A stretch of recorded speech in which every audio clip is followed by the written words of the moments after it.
In 2023, right before there was a writer's strike, Blake Lively started working with Justin Baldoni on this movie, It Ends With Us, which his production company owned the rights to. It was a relatively smaller indie movie when it came to its budget, and Justin Baldoni himself is an inexperienced, low-level director. And from day one on that production, it seemed like they didn't see eye to eye with each other. On the one hand, Blake Lively, she's an A-list Hollywood celebrity, mainly because she's been in the industry for a while. She was on a successful TV show. She then dated Leonardo DiCaprio, which opened a lot of doors in the fashion world for her. She then married Ryan Reynolds, who she's been with for years, and Ryan Reynolds himself has a net worth of about $350 million and pulls a lot of weight in Hollywood. But in any case, Blake, I think, wanted to put this director in his place initially, and in my opinion, she got a bit greedy, and I'll tell you why. After she didn't like working with him on the first month of this movie, there was a writer's strike. During that writer's strike, she said she wouldn't come back to filming unless there was a meeting with representatives from Sony, representatives of Justin and his production company. In addition to all of that, she wanted her husband, Ryan Reynolds, to be present in the meeting. She gave a lot of demands of what she would need in order to continue filming and making him guarantee that he'll behave very appropriately, follow all the set of guidelines and rules that she wants. Justin Baldoni agreed to everything. The next few months, they finished working on the movie and everything was seemingly fine. He did exactly what she wanted. I think that at this point, Blake Lively, rather than making him an enemy, maybe by the end of it say, listen, we had our differences, let's go promote this movie together. Everything that was in the past, it's water under the bridge. That's the high road. Blake Lively, in my opinion, took the opposite of the high road. She didn't say anything bad about Justin in the press, but it seemed like she made every effort possible so that people would know she has an issue with him. She refused to do press with him, and after that, other cast members sided with her, so they refused to do press with him, singling him out as though there's something wrong with him. In addition to that, one of her demands were that he wouldn't speak ill of her or say anything negative about her or work to destroy her reputation. He agreed to that. If she expects that of him, it's only fair that she wouldn't do that to him. And this is where things get a bit tricky. She and even Ryan Reynolds unfollowed him on social media. They really wanted to make it clear that they don't like him. It also didn't help that during all of these press opportunities she had for It Ends With Us, she behaved in a way that didn't rub people the right way. Once all of that happened, she claims in her lawsuit that he hired a PR crisis management company, made an effort to make her look bad, going against what he had promised her. I've said it in my previous videos.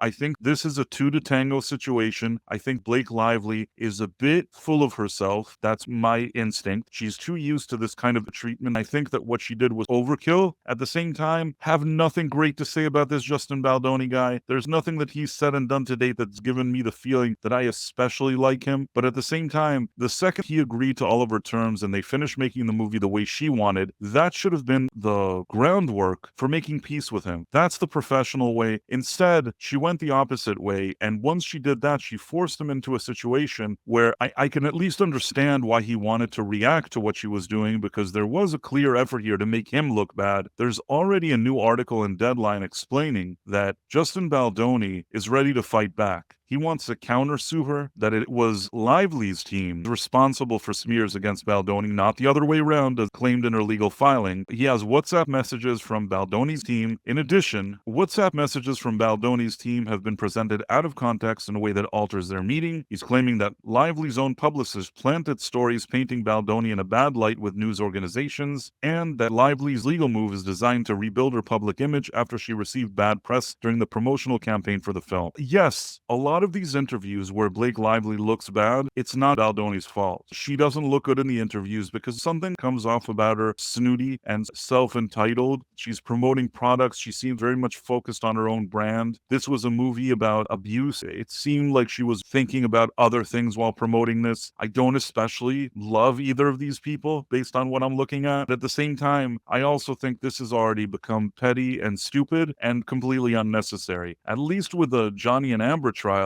I would say that in that situation, really serious accusations were being made. The kind that aren't being made here. This is basically a lawsuit about harassment at a workplace. When it comes to this situation, if you have so much money and you want to make movies the exact way you want to set the tone and call all the shots, take your own money and make your own indie productions. Don't go to somebody else's production and try to take over his operation. At the same time, he seems like he probably should have toned down his behavior as he was given an opportunity opportunity to work with a more famous person, with a production that was a little more high profile, he needed to adapt and not act so familiar the way he does with small productions that he employs his friends and they all make jokes at each other's expense. I just think that wasn't the right fit for a production with Blake Lively, and I think that he should have adapted. At the end, though, when they did complain about him, he did adapt. So he did the best he could. He did what he was asked, they finished the production, and the movie made money. This is a combination of people that are not a good fit to work together. In addition to that, I think we've become too sensitive sometimes. There have been too many politically correct movements that now every person that says anything in any workplace, in any situation, is in danger of getting a lawsuit. And I don't think that's right either. And especially keep in mind that when you're making a movie, and if it's a smaller production and you're trying to make something good, there's a certain feeling of friends and camaraderie. It's not just a creative process. I think that the personal relationships, working long hours on a set, do matter. And while maybe he was a bit inappropriate for the type of production he was getting, I think also maybe she was a bit oversensitive. Both things could be true. It could be true that he's an idiot and that she gets offended very easily. That could be true. And I actually think that's what's happening here. And I don't know why it needs to be such a high-profile thing, wasting taxpayer money for this nonsense. I think this was a situation that could have been ironed out